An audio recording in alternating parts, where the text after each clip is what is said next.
Hey, Bubby, can I ask you a really important question? Yeah. Okay, you're locked in a car with only a hammer. Locked inside a car with only a hammer. How would you get out?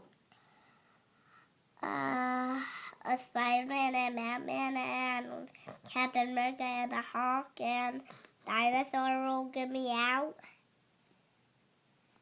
But it's only you and a hammer inside a car. But I can't get out. Why? You're locked inside the car with a hammer. The windows are rolled up. How would you get out? Put the hammer and do this, and I will get out. Why wouldn't you just unlock the door? Oh. Why wouldn't you just unlock the door and open it? Oh.